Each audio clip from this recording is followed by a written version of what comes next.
Ben, c'est un gros lundi matin en actualité, mais commençons avec ce qui se passe à Los Angeles. Là, vraiment, ça a brassé au cours de la fin de semaine. C'était une grosse fin de semaine là-bas aussi. Situation extrêmement tendue. Encore la nuit dernière, Mario, entre les forces de l'ordre, les manifestants, il y a eu des affrontements au courant de la fin de semaine. C'est que les gens sont descendus dans la rue pour dénoncer la politique migratoire de Donald Trump.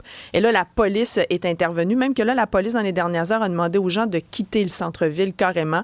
On l'a déclaré zone de rassemblement interdit, sans quoi on s'expose à des arrestations, des amendes, etc. Là, au cours de l'après-midi, hier, il y avait des dizaines de manifestants qui ont bloqué une autoroute pendant plus d'une heure. Il y a eu des arrestations. On était à une 60aine d'arrestations au cours des derniers jours. Les policiers qui ont utilisé les gaz lacrymogènes également pour disperser la foule. Il y a eu des voitures incendiées. C'était de la fumée toxique également. On ne pouvait pas intervenir nécessairement pour arroser les véhicules incendiés. D'autres véhicules vandalisés. Il y a Donald Trump qui a réagi. J'ai vu l'exemple des véhicules autonomes. Là, oui, exact. Il y a une série là, qui a on été les laissait brûler ouais, c'est ça. parce qu'on ne pouvait pas les arroser. Donald Trump qui a demandé l'envoi de 2000 membres de la garde nationale et il l'a fait contre l'avis des autorités locales. Donc là, le gouverneur de la Californie, Gavin Newsom, qui est pas content, il a parlé d'abus de pouvoir de la part de Donald Trump. Il a invité les manifestants à ne pas tomber dans ce piège-là qui est dit tendu par le président républicain. Donald Trump, lui, accuse les autorités démocrates californiennes d'incompétence. Donc, bref, ça va pas bien à Los Angeles. Là, les manifestations sont assez importantes.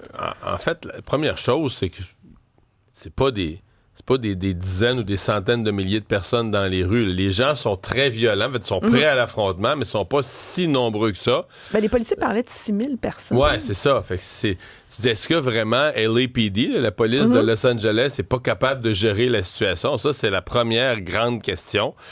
Moi, j'ai l'impression que Trump, ce qu'il est en train de faire, il donne un coup de force. Bon, évidemment, parce que la Californie, c'est des démocrates, c'est un État démocrate dirigé, le maire, le gouverneur des démocrates, mais aussi... C'est bien évident. Je m'étais amusé, tu sais, son 10 millions de déportés, quand il disait qu'elle... Je m'étais amusé à faire les statistiques. Je pense qu'il fallait que tu en sortes 50 000 par jour. C'est beaucoup, 10 millions, là. Énorme.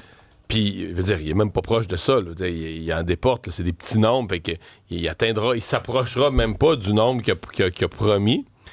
Et donc, c'est comme si, je pense que c'est un peu des manœuvres de diversion. Là. Il veut montrer qu'il est dur avec les illégaux, avec les immigrants illégaux, pour satisfaire sa base, mais satisfaire sa base avec des gestes plutôt qu'avec un nombre, parce que le nombre, il n'y arrivera jamais, là. Et, en tout cas, l'idée de la garde nationale, c'est très, très rare. C'est exceptionnel. Généralement, c'est les États, c'est à l'échelle locale qu'on requiert la garde nationale. Et je pense que vous voyez que peut-être ça remonte au président Johnson, là, des décennies, depuis que c'est la Maison-Blanche qui a appelé la garde nationale. Donc, c'est un geste d'exception. Pour l'instant, la situation n'était pas en dehors du contrôle de la police du tout, donc ça semble plus un geste politique que le reste. Je comprends bien, par ailleurs, que tu peux pas placer... Si tu as des migrants illégaux ou des gens qui sont illégalement aux États-Unis, qui sont déportés, ils peuvent pas prendre le pays en otage non plus. Ça peut pas être eux qui disent « Ah ben là, nous, on est rentrés illégalement dans le pays, puis si vous voulez nous sortir, on saccage la ville. » Ça peut pas être ça. Mais est-ce que ça prenait la garde nationale? En tout cas, je comprends le gouverneur Newsom, mais pour l'instant, ça semblait pas une situation... Oui, c'est une situation violente parce que c'est des gens qui sont prêts à affronter la police, mais la police de Los Angeles en a vu d'autres là, au cours des dernières décennies.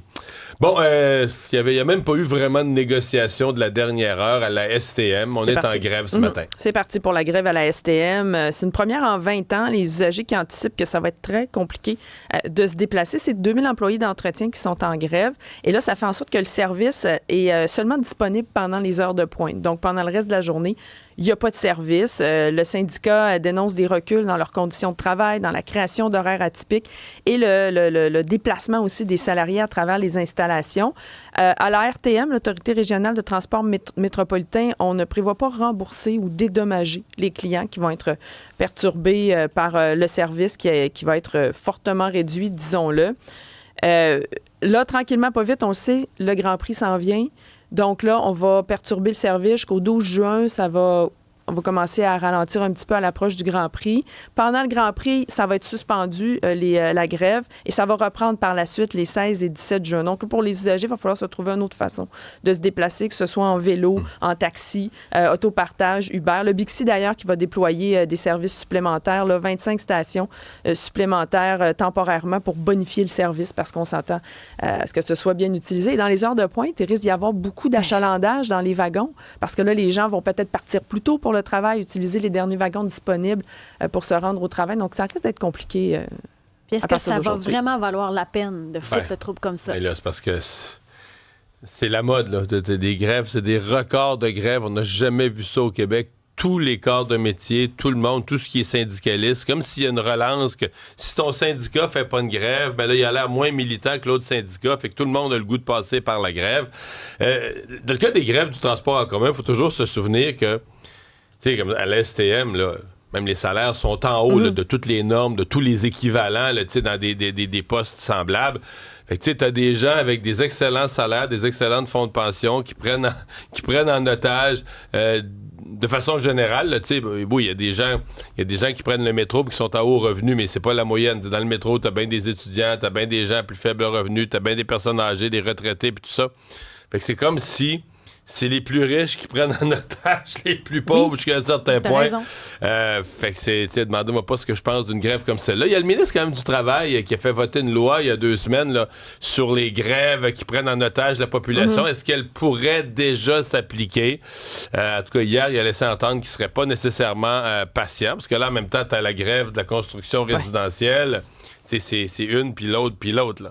Bon, on continue à suivre les feux du Manitoba, mais là, qui ont gagné le nord-ouest de l'Ontario. Oui, le nord-ouest de l'Ontario est touché maintenant, en plus des incendies qui sont toujours hors de contrôle dans le nord de l'Alberta, de la Saskatchewan et du Manitoba. Et même que là, en Ontario, on a demandé l'aide d'Ottawa qui a annoncé déployer des avions du personnel, également des Forces armées canadiennes, pour aider aux évacuations, surtout autour de la Première Nation de Sandy Lake. Il y a des évacuations là-bas. C'est 6 nouveaux incendies qui ont été confirmés en fin de semaine au nord-ouest de l'Ontario. Il y a beaucoup, comme je le disais, encore de feux hors de contrôle là, ailleurs dans les autres provinces de l'Ouest. Il y a eu encore beaucoup d'évacuations, évidemment, plusieurs résidents évacués. Donc, on continue de suivre l'évolution de la situation en ce qui a trait au feu de forêt qui nous a amené, on le disait tout à l'heure, un peu de mauvaise qualité de l'air au courant des derniers jours.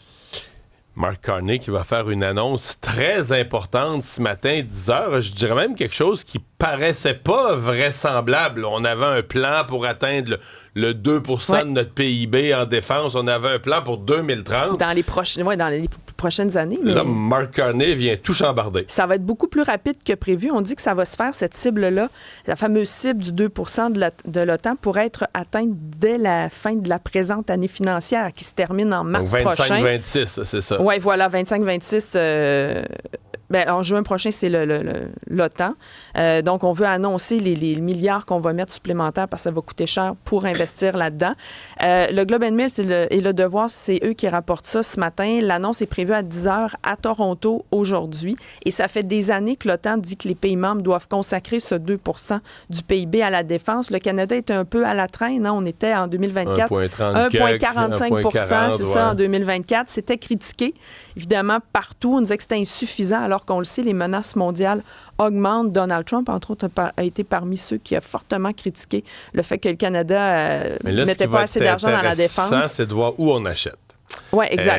Je pense qu'on va vouloir acheter un peu aux États-Unis pour faire plaisir à Trump, mais est-ce qu'on aura quand même, est-ce qu'on va en profiter pour renforcer nos industries canadiennes de la défense, là, dans l'aviation? Est-ce qu'il y aura des joueurs comme Bombardier? On a quand même plusieurs General Dynamics, on a plusieurs joueurs au Canada. Parce que j'ai vu que François Legault est au courant de l'annonce parce que tout son agenda du jour, là, il visite toutes les entreprises du secteur de la défense. Alors lui, il va essayer de prendre l'annonce à Ottawa et dire, moi, à Québec, je veux que nos entreprises aillent chercher leur part du gâteau, là. Oui, effectivement. François Legault, il est dans le Grand Montréal aujourd'hui pour visiter des entreprises du secteur de la défense vers 10h45 ce matin. Il va rencontrer les membres de la direction également par la suite. Secteur de l'aérospatial également en après-midi. Donc, oui, c'est tout en lien avec ça. Et parallèlement à ça, il y a le secrétaire général de l'OTAN qui, lui, appelle, lors d'une conférence à Londres, à augmenter de 400 % les capacités de défense aérienne et antimissiles de l'Alliance pour faire face, justement, à la Russie, entre autres. Donc, tout ça est en lien au cours de la journée. Mais c'est vraiment l'arrivée de Mark Carney qui se présentait comme du changement, puis on disait, ben là, c'est le Parti libéral qui reste au pouvoir. Mais force est de constater que sur un grand nombre de sujets, par rapport à Justin Trudeau, on est complètement ailleurs. Et là, après ça, on peut être d'accord ou pas, mais je veux dire, il semble prendre des décisions. Tu sais, quand on dit être en politique, prendre des décisions, c'est, tu vires le paquebot, là, tu changes l'ordre des choses ou ce qui était prévu. Je veux dire, sur plusieurs fronts, là, il est en train de le faire. Et j'ai l'impression que l'annonce d'aujourd'hui va y donner, parce qu'il faut comprendre que lundi, dans une semaine, jour pour jour, on va être dans le sommet de l'OTAN. Le sommet de l'OTAN, pas dans le sommet du G7. Sommet du G7 où le Canada est un pays hôte, puis... alors là, il est comme en train de se mettre en position de leadership. Là, où le Canada va être un joueur un peu plus peut-être écouté. En fin de semaine, il a présenté ses priorités pour le G7. Une de celles-là, c'est relié à la défense. Mais j'ai hâte de voir comment tout ça va se passer. Mais disons que Mark Carney est en train d'imprimer sa trace sur la politique canadienne. Oui, absolument. Congrès de Québec solidaire. C'est drôle, le fait qu'il y a un congrès de la CAQ, attaque contre les syndicats. La CAQ dit que les syndicats prennent la population en otage. Alors, c'est un peu comme mis la table pour QS pour se mettre à la défense des travailleurs ou des syndiqués. Oui, il se présente comme le parti étant la seule alternative pour les travailleurs. Québec solidaire, qui était réuni au Conseil national de la formation en fin de semaine. Et là, ce qu'on a proposé, c'est un nouveau manifeste là, qui représente en quelque sorte la vision du parti à plus d'un an à peu près des élections. Notamment, là, dans ce manifeste-là, on retrouve une interdiction de lockout. On veut faciliter la syndicalisation des milieux de travail. On parle d'un minimum de 4 semaines de vacances par année pour les travailleurs. Et ce qui a fait jaser, c'est le salaire minimum à 20 $ l'heure. C'est ce qui est proposé par Québec solidaire. Donc, ça fait jaser ça en fin de semaine. On est revenu un peu sur cette année difficile aussi pour Québec solidaire avec le départ d'Émilie Lessard-Terrien, la démission de Gabriel Nadeau-Dubois. Et là, en fin de semaine, c'est la députée de Sherbrooke, Christine Labrie, qui a annoncé qu'elle allait quitter la vie politique en 2026. Elle avait dit qu'elle serait candidate comme co-porte-parole pour succéder à Manon Massé, mais là, elle a dit que sa décision s'expliquait par le fait que son espoir de faire changer les choses était devenu trop fragile, qu'elle se sent cynique par rapport à ce qu'elle se constate à l'Assemblée nationale. Donc, pas facile pour Québec solidaire. On verra si ce manifeste-là réussira à renverser la vapeur. L'autre question, c'est que c'était une de celles... Si on remonte à l'élection, pas la dernière, l'avant-dernière, un des succès de Québec solidaire, c'est d'avoir percé en région. Là, une dans les cantons de l'Est, une à Rouyn-Noranda. Le Rouyn-Noranda, ils ont perdu ce comté-là. Est-ce que Sherbrooke va être possible? Pas impossible, s'il y en a une qui l'a gagné, tu peux retrouver un autre bon candidat, une autre bonne candidate et garder Sherbrooke. Mais c'est sûr que quand tu perds ta députée locale, le risque de perdre le comté vient de s'accroître. Donc, pour ce qui est la seule affaire, je comprends très bien leur position, à mon avis, ils se positionnent très bien. La seule affaire, c'est quand on fait le lien entre être le parti des syndicats et le parti des travailleurs, étant sous-entendu que les travailleurs seront jamais bien... Excusez-moi, là, mais ce que c'est devenu les stratégies syndicales, ça déborde largement, à mon avis, le bien des travailleurs. Et c'est prouvé, mettons, au Canada, les provinces où le salaire moyen est le plus élevé, les provinces où les travailleurs ont les meilleures conditions, c'est les provinces moins syndiquées. Je sais qu'on est habitué à penser que tu vas tout syndiquer ça, puis les pouvoirs... Non, les travailleurs vont avoir un meilleur rapport de force. Non, tu vas avoir une économie ralentie. Puis... oui, ils vont se battre des grèves et tout ça, mais en bout de ligne, ils vont avoir des salaires plus petits. On en a la preuve. Les plus gros salaires au Canada, c'est en Alberta. Puis c'est la province la moins syndiquée du pays. Bon, il y a d'autres raisons aussi, évidemment. Mais, pièce de théâtre, donc diffusée en direct en fin de semaine. Ça, on peut considérer que c'est un acte politique. Il faut dire que sur une chaîne d'information en continu, qu'on diffuse une pièce de théâtre en simultané présentée sur Broadway. Donc la pièce se jouait sur Broadway. Exactement. C'était l'avant-dernière représentation. C'est George Clooney qui est derrière Good Night and Good Luck, qui est diffusé à 19h, sans pause publicitaire, sans entracte non plus, un 100 minutes, où on relate cette histoire. Au fait, ça a été un film en 2005, puis ça a été refait ensuite en pièce de théâtre. Il faut dire qu'à la base, là, ça a été l'une des pièces les plus lucratives. La Broadway, quand on ne parle pas de comédie musicale, amassé 4 millions de dollars US en une semaine, c'est énorme. Et après de prendre la décision de diffuser sur heure de grande écoute un samedi soir sur CNN, c'est pour faire référence aux années 50. Sur un poste de nouvelles, oui, c'est qu'il diffuse du théâtre. Du théâtre, là, c'est fou. Ça raconte, là, dans les années 50, c'est une histoire qui se situe là, où on accuse le sénateur Joseph McCarthy de faire la chasse aux communistes. À l'époque, le journaliste, qui est incarné par George Clooney, avait essayé de tenir tête, finalement, au sénateur en question. On lui reproche, au fait, exactement les mêmes choses qu'on peut reprocher à Donald Trump aujourd'hui. Donc, on l'accusait de diffuser de la fausse information, de s'attaquer à la liberté d'expression. On pense à de fausses allégations du sénateur Joseph McCarthy à l'époque. Il parlait d'infiltration communiste au sein du gouvernement d'Hollywood et des autres secteurs. Puis le journaliste Monroe, à l'époque, avait été un peu à l'encontre de ça. Puis plusieurs ont fait le parallèle, puis même George Clooney dans ses entrevues, que le parallèle avec le contexte des années 50 et d'aujourd'hui est le même, voire pire, selon lui, dans une entrevue qu'il avait accordée à CNN juste avant la diffusion de cette pièce-là en question. Donc, assurément, c'est un acte politique. On sait qu'il veut définancer. Donald Trump, ça en est pris aux médias allègrement. Il veut définancer ses BPS, entre autres. Donc, c'est tout ça qui s'inscrit, je trouve, dans un mouvement politique. J'ai hâte de voir parce que les artistes, on les entend très peu depuis que Donald Trump a été élu. On les entendait beaucoup dans la campagne électorale. Il y en a beaucoup qui levaient le bouclier, qui levaient la main. Mais il y en a beaucoup qui devaient déménager. Peut-être qu'il n'y en a plus aux États-Unis. Mais très peu. On les entend plus. On n'entend plus rien. Mais George Clooney, quand même, c'est tenu debout, comme on dit.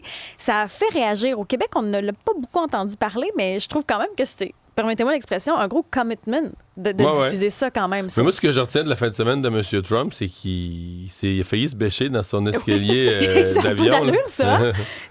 Oui, quand Biden s'enfargeait de même ou manquait de marche, on faisait la nouvelle avec ça. Mais là, c'est rendu à Donald Trump de rater des marches. Là. Ben oui, mais c'est vrai ça. Est-ce qu'on doit se poser la question? Est-ce qu'il est en forme physiquement? Ah oui, il s'est bien repris. Il y a peut-être une labyrinthite, je sais pas. Il s'est bien repris quand même. Il y a eu toute une finale de tennis à Roland-Garros. Eh oui, une finale assez exceptionnelle. 5h29. C'est une des plus longues finales. Quand moi, il fait chaud, été fatigué. Oui, puis souvent avec la chaleur aussi. Moi, j'ai de la misère maintenant avec la chaleur. Donc, c'est vrai qu'en vieillissant, plus c'est humide, plus c'est difficile. C'est difficile quand même. Donc, 5h29. C'est l'Espagnol Carlos Alcaraz qui a remporté la finale de Roland-Garros à Paris. Il a vaincu l'Italien Yannick Sinner, numéro 1 mondial au classement de l'ATP. 5 manches quand même. Donc, une finale assez importante. La plus longue dans l'histoire de Roland-Garros.